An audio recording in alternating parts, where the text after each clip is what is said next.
Vetëvendosja ka pretenduar që mundet me shtyp opozitën edhe me i bind, edhe me i friksu, me votu kandidatin Partia Glauku Njofcën për president. Nuk ja ka arrit atë qëllim.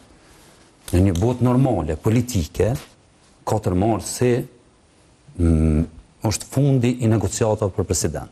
Ishtë dashtë opozita, po të ishte normale me dalë prej datës 5 mars. Për momentin ku ka dalë Glauku? Po, me qenë në teren, me qenë me njerëz, na për deg, na për në ndeg të tyne, edhe mja njësë fushatës parazgjedhore për zgjedhjet jashtëzakonshme. Ato më nuk ka diskutim. Pa marrë parasysh që vendimi i kushtetuesit i jep edhe disa dita fat, por ajo është teknikalitet, ajo është përcaktim i afateve kushtetuese që çojnë drejt zgjedhjeve.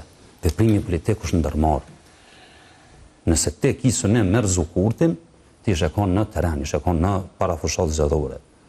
Tash, LDK-ja në vitin e kaluar i hupi votat për shkak që nuk pati pozicionim politik, as me kurtin, as me opozitën.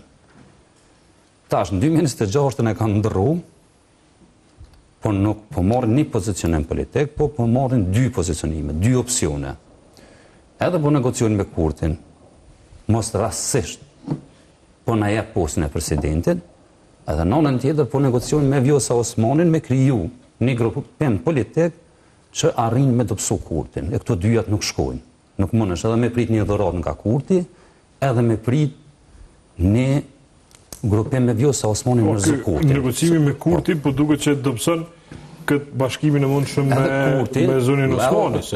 Pastaj çfarë kuptimi ka nëse bëhesh bashkë mas 10 ditëve me Vjosën, asa djetu negociu për qeveri me kurti. Edhe kurti, si çdo politikan tjetër, i pjekur që i ka ma shumë se 5 vjet përvojë në aktivitete politike, e den që risia e fushatës së arshme zgjedhore është futja e Vjosa Osmanit në grupimin e përbashkët me LDK-n, që çdo që janë gjesë në emrin asoj iniciative. Edhe tash ti, si politikan, dohesh me dëmtu iniciativën e re, që mos me dëmtu në zgjedhjet e ardhshme. Edhe çka po banë zotni Kurti, ju ka flug LDK-s për me shëndru në lolo. Edhe ti, me një anë, ki negociata me Vjosën, jo për bojmë kandidate për kryeministre, jo kandidate për presidente, jo që kjo është subjekti politik që e rrezon Kurtin, në anën tjetër po negocion me Kurtin me ta dhënë ty postin e presidentit. Më thotë ti nuk je politikisht serioz, që ti nuk je as ambicie, as seriozitet për me rrezu i pushtetit kundërshtarin tanë politik. Ajo që ndodhi për shkakun që e kemi përmendur shpesh në Hungari. Ai zotnia nuk ka prit edhe me mposht Viktor Orbanin. Mos më jep një pozitë Viktor Orbani mos më mban ministër. Nëse ai kish prit që mos rastësisht Orbani po më shpërblen me një pozitë, ai kur nuk ish bën lajm ndërkombëtar si fituesi zgjedhjeve. Nashta ish bën ministër. Kështu që LDK për menimin tim, brenda 2 viteve, herë pozicionohet me asnjë grupim politik, e mas një viti del me 2 opsionet paqarta politike, kjo për mja është çudi. Domethënë mos me arrit me kuptu që Kurti po tallet me ty, mos me arrit me kuptu as deklaratën e Kunjufcës, që kur flet për negociatat me një herët se i kanë në Lumin Abdigjikut, që është ndërtu një parafushatës zgjedhore, që po thët LDK-ja po i portretizon si laskuca me Demek Tapolipin post për kandidat partijak. Më thonë, këta që din me ju ikë pyetje të gazetarëve, ikin si për i drejqit, shmongën, Albin Kurti i lënë truprojat, Glauku Kënalet i flet gazetarëve për që temë, dhe më thonë e selekton temën për shkak që i pëlqen si temë. Dhe më thonë, unë menaj që kjo edhe në tarmen, ka me godin këtë pojnë në 12 e mbitura, edhe nuk besoj që mund me pas marrëveshje, tendenca e vetëvendosjes e Kurtit është për me e dëmtu LDK-n, që bashkëpunimi tyne me Vjosën mos me qenë bashkëpunim që e rrezikan këta në zgjedhjet e ardhshme. Tash, që i shkon mirë me u bë, dhe i kompet opozitar, se nuk besoj që ka në event tjetër të botës, opozit që nuk e thet asnjë fjalë goje për asnjë skandal të Okej, diskutojmë pastaj për opozitën për e. Pra, Dibran, duket që ma të ngejshëm, kështu është vetëvendosja. Edhe pse jenë edhe 13 ditë, apo? 12 ditë. Pra, po duken që jenë kështu ma pure calm, shumë të relaksuar janë. Në qëtë periudhë, ku si shdo është, fakt, me qenë tjilë. Po, Leo, tash jemi në një periudhë që përballen këto diskutimet mes këtyne akterëve që janë të përfshim lojë.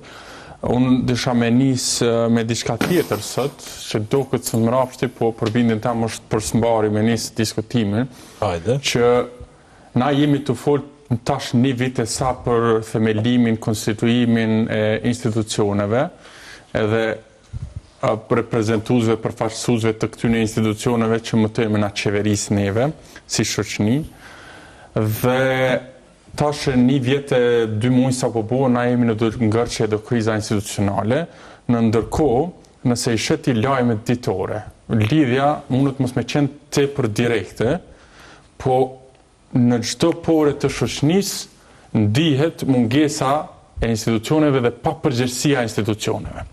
E patëm një rast gati tragjik të një fëmije 5 vjeçar të maltretuar prej prindërve të tyre, që raportet e fundit dhe evidencat po dalin që ka qenë edhe përgjegjësi e qendrës për punë sociale, që ka leju që ai fëmijë me u kishte trajtuar prej prindërve të tyre, sepse ka qenë një konstatim që ata nuk janë të aftë me u përkujdesur për fëmijën.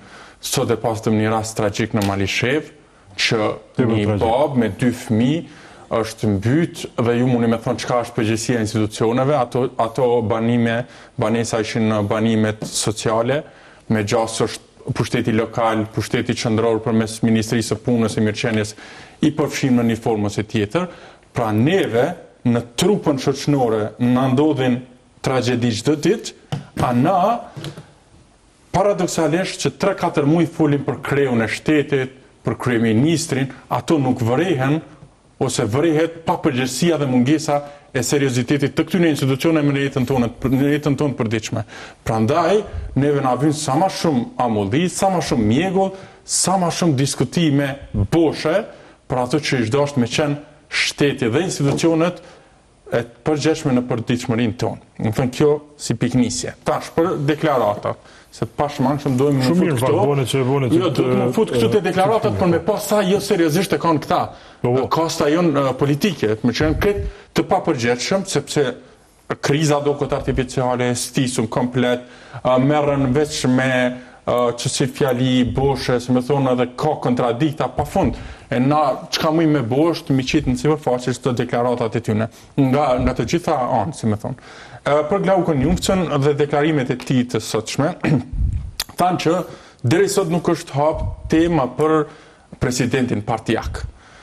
Është absurde me menu që tash 2 muaj, 3 muaj që na e kemi ditë që kanë menduar të diskutime, nuk është hap tema për presidentin që vjen për një partije, në ndërkohë shkojnë partitë në takime, rrinë ka 2-3 orë, edhe flasin, nuk e di çka flasin, është mirë më na kallëzu çka flasin, se po do këtë që ajo është veç një mbledhje kote, por me tregu që na nuk kena të dashur më marrë me këtë situatë. Pra kur thot Glaukon Jufca na nuk kemi temën, nuk kemi te tema e presidentit partijak, del Lutfi Aziri thot na do ta përkrojmë Lumir Abdigjikun. Po ky zotnia me 51% po thot si jemi aty. Pse po e qëtë jam një lideri partijak për me kallëzu që jemi të folë për presidentit që vjen për një partije. Edhe po thot që janë vendos kornizat nga zoti Kurti përmes 9 teksteve, janë vendos kornizat që procesi, siç na thoshte edhe Vlora Qitaku këtu, ma më rëndësisht procesi dhe kriteret që i plotëson ai person që do të jetë presidente, se sa me fol për amna. Po na marrum të folë për procesin e për kriteret, halasimi të mujtë me artë emri. Kur ti vendos korniza, si pas zotit Kurti dhe zotit Konjufsa, dhe thu, i mbledh këta lider tjerë të partive opozitare, edhe thu kriteri i vetëm, ose fillestar është që presidenti mos me qenë partijak, që kjo është 2 minuta takim. A jemi në rregull? Ti shko në selit të partisë tonë, unë selit të partisë teme, pe diskutojmë një emën, 5 emra, 10 emra. Vim mas një jave, mas 2 jave, kur ti kemi kandidatin jo partijak, vim që atëherë takohemi. Këta po shkojnë tu taku, ka 2-3 orë, mëna 2-3 dite, shpesh herë, pa fund herë, edhe po vinë të nga thonë që hala nuk jemi të procesi i përgjedhjes së presidentit që na vjen me libres partije. Me që nuk jemi aty, zoti Honi Ufca. Pse nuk po tërhiqesh ti me dhon shembullin? Se ti je partijak. Pra tërhiqu ti, na jep shembullin që është partijak. Po çfarë lëvizje la? Të më thonë, nëse e shihni me kujdes edhe deklarimet e zotit Honi Ufca, thotë që kush jam unë me bloku rrugë, na duhet me hap rrugë. Do të thonë, vendosja dhe imponimi i tyne si kandidat për president, konkretisht zoti Honi Ufca, pra vendosja e emrit të tij për kandidat për president, kur tërhiqet ta shihet si kompromis. Thotë ja unë po lëshoj rrugë, po ti nështë si shdash mu vendos heq, me që kriteret që kanë, që presidenti me qenë jo partijak, apo jo. Pra, kjo është për krejt të diskutimet edhe shtërpsine e këtyne diskutimeve që ndodhin, për me kriju mjegull në presidenti. Në anën tjetër, LDK-ja në ato që dalin ma shumë si spekulime, që kanë bo një marrëveshje me Vjosa Osmanin, në ndërkohë... Në faktika, është një deklaratë e dorë sa Kica Gjelilit, pra deputetës para pak qasësh, e cila thot pra që s'ka kur gjë zyrtare ende. Pra thot unë jam plotësisht informuar për bisedimet që po zhvillohen me ish presidenten Osmani, sikurse jam e bindur që në momentin që ka diçka zyrtare, ajo juve do t'ju kumtohet nga kryetari i LDK-s, derisa një gjë tjetër nuk kumtohet direkt nga ai, dhe LDK-ja në platformat e saj zyrtare, atëherë asgjë nuk është zyrtare, nëse mund ta përmbyll me kaq, ka thënë ajo. Por çfarë zyrtare ka bisedime në të dy anë, me zonin Osmani dhe me Abdigji. Kjo e thamë parimi, kjo dëshmë ka për negociamin, se për shembull që kjo nuk është pjekuria një partie politike, diskuton tinës me Vjosa Osmanin, diskuton tinës me Albin Kurtin, edhe del njëna për deputetëve dhe thotë këtu nuk janë vërteta, presni se jo konfirmon kryetari. Jo zoj, ti dosh me tregu. Ina të shkun ta kem Albin Kurtin për me bon lumirin president. Jo, se këne ose anë, duken... Filoni nëse festeku. Nuk mundi që me thonë me negociu dhe me Vjosën, edhe me Albinin. Se ti nuk je të bon negociata për shqitet noftës. Nuk është të bani privatët noftës, që mi prit nga dhe në fund. Konsideroj problemin kyç që s'po ndodhë. Kjo e mirë, publike, ta quaj kështu. Se në shkurën e zgjedhjeve konsideroj që prodhon efekte negative, si në sferën e brendshme, po ashtu edhe në shkurën e zgjedhjeve. Konsideroj që nuk është mirë për Kosovën, sepse ka me pas pasojë efekte negative, si në sferën e brendshme, po ashtu edhe ndërkombëtare. Problemi kyç, sipas mendimit tim, është sepse këtu nuk po ndahet pushteti shtetëror. Paraprakisht, kur në bank të koalicionet, e ka marrë për shembull LDK-ja presidentën, kryeministri ka qenë një partisë tjetër, ministri të ndryshme tjera. Këtu është një farë forme e bisedës, e cila po bëhet që në latinisht thuhen me bona fidei, me mirë besim. A kupton? Me mirë besim ta nuk po kanë mirë besim, është e malla fidei me keq besim. Ose keni kupton kur shkon ti më taku më morë vesh për mas më morë vesh. Ka si stata, për shkoj më taku më morë vesh për mas më morë vesh, e cila kjo reflekton me mos transparencë. Çfarë keqe do të ishte takimi i ndonjë subjekti politik dhe mi tregu, me njoftu opinionin publik se çka po ndodh. Nuk janë të raste as të randa, të më thonë të raste demokratike, çka e keqe kishte mos me diçka për luftën SBA Iran. Por motivi, dhe më thonë i gjithë